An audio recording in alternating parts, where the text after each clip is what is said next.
आज हम लोग पढ़ने वाले हैं क्लास 12 में चैप्टर फर्स्ट संबंध एवं फलन, relation and function.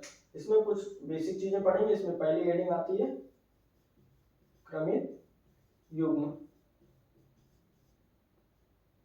Order pair.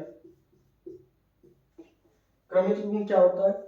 जब दो वस्तुओं को एक निश्चित क्रम में लिखा जाता है, जब दो वस्तुओं को एक निश्चित क्रम में लिखा जाता है तो इस प्रकार प्राप्त जोड़ा क्रमित युग्म कहलाता है। जब दो वस्तुओं को एक निश्चित क्रम में लिखा जाता है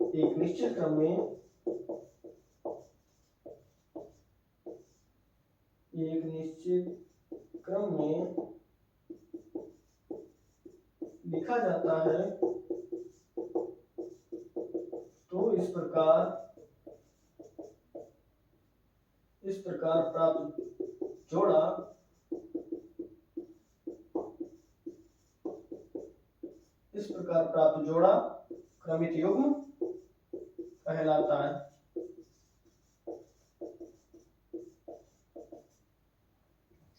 जब दो वस्तुओं को एक निश्चित क्रम में लिखा जाता है तो इस प्रकार प्राप्त जोड़ा क्रमित युग्म कहलाता है। इसमें हम पॉइंट लिख लेंगे। यह विशेष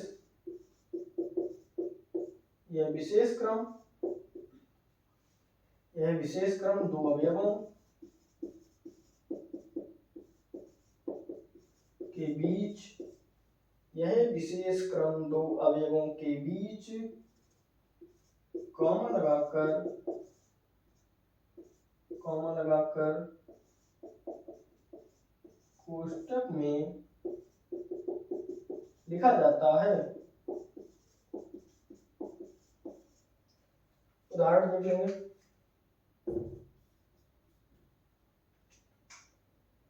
दो वस्तुओं ए व बी का क्रमित युग्म ए कॉमा बी लिख लेंगे। इसके बाद हमारे दो तीन पॉइंट है, उसको लिख लेंगे। पहला पॉइंट है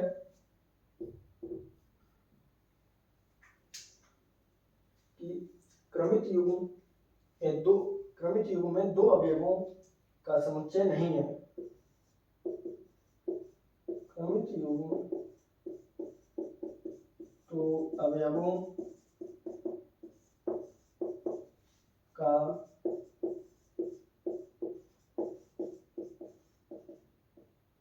नहीं है, अर्थात क्रमित युग्म दो अवयवों का समुच्चय नहीं है, अर्थात a, b is not equal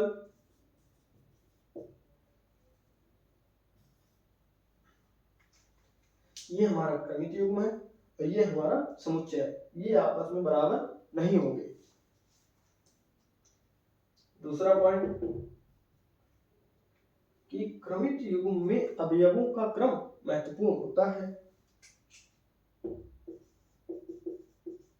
क्रमित युग्म में अवयवों का क्रम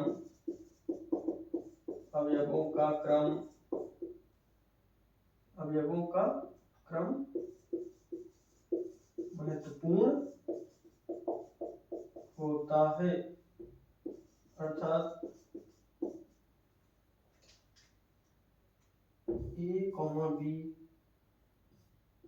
does not equal b, a। अगला पॉइंट है कि दो क्रमित युग्म बराबर होंगे। क्या? दो क्रमित युग्म बराबर होंगे यदि उनका पहला तथा दूसरा अवयव भी दोनों बराबर हों। तो क्रमित युग्म बराबर होंगे यदि उनका पहला तथा दूसरा अवयव भी बराबर हो, लिख लेंगे A comma B C comma D, जहां ए बराबर सी और बी बराबर डी, लिख लेंगे।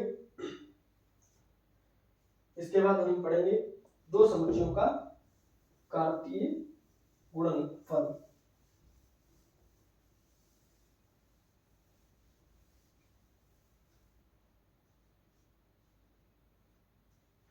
क्या दो समुच्चयों का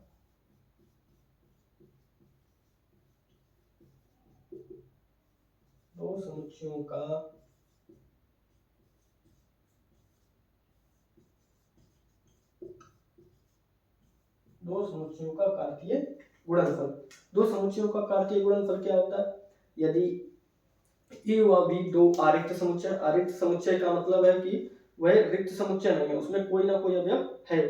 तो यदि ए व बी दो आरिक्त समुच्चय हैं तो ए को प्रथम तथा बी को द्वितीय अवयवों से बने क्रमित युग्म का समुच्चय ए व बी का कार्तीय गुणनफल कहलाता है। यदि ए व बी दोनों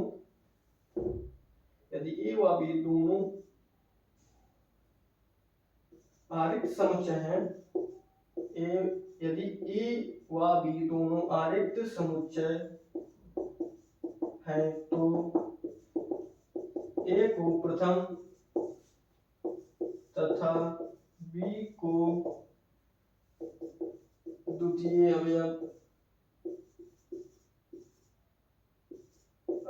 लेकर बने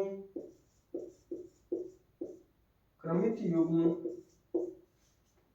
युग्मों का समुच्चय ए व बी का कार्तीय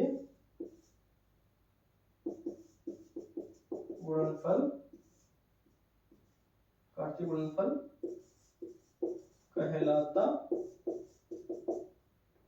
है।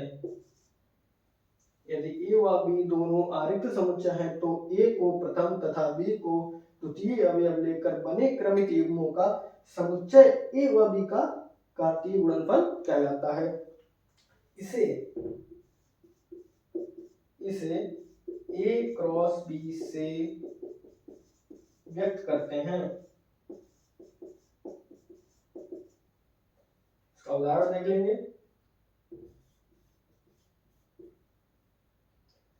यदि ए बराबर ए कामा बी तथा बी बराबर, मतलब एक कोई समुच्चय है, एक दूसरा बी समुच्चय है, ठीक है।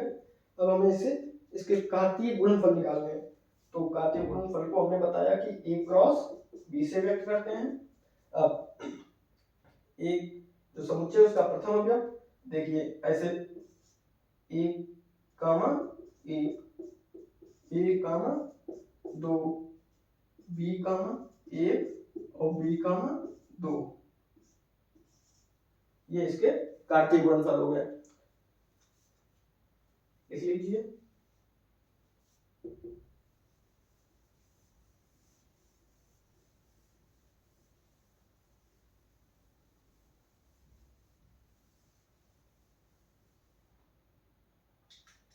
इसके बाद है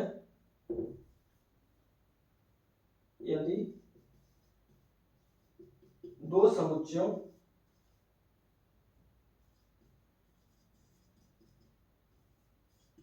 ए व बी में कोई एक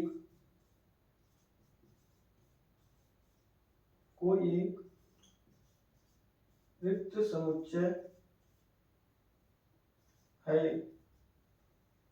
यदि दो समुच्चयों ए तथा बी में कोई एक रिक्त समुच्चय है तो उनका उनका कार्तीय गुणनफल भी रिक्त समुच्चय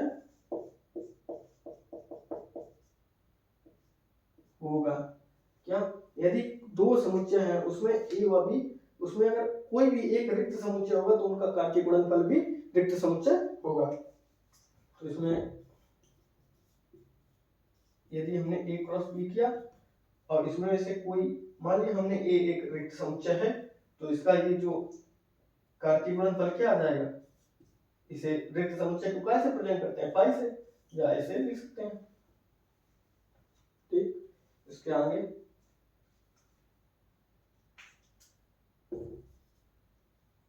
क्या, यदि दो समुच्चय ए व बी परिमित समुच्चय हों तो क्या, यदि दो समुच्चय ए व बी परिमित समुच्चय हों, परिमित का मतलब होता है उसमें एक निश्चित मात्रा हो अवयवों की, परिमित मतलब निश्चित मात्रा, तो नंबर ऑफ ये अवयवों की संख्या ए क्रॉस बी इक्वल नंबर, या मतलब ये n है अवयवों की संख्या, बी क्रॉस ए इक्वल अवयवों की संख्या, ए के अवयवों की संख्या गुणे बी के अवयवों की संख्या बराबर होगी। जैसे उदाहरण के लिए ए बराबर ए कॉमा बी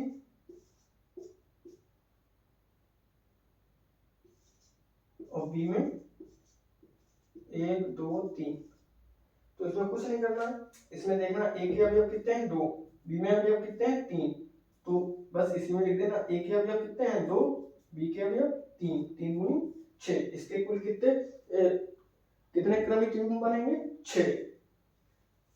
आज के लिए इतना ही, कल हम लोग पढ़ने वाले हैं संबंध और संबंधों के प्रकार। आज के लिए इतना ही।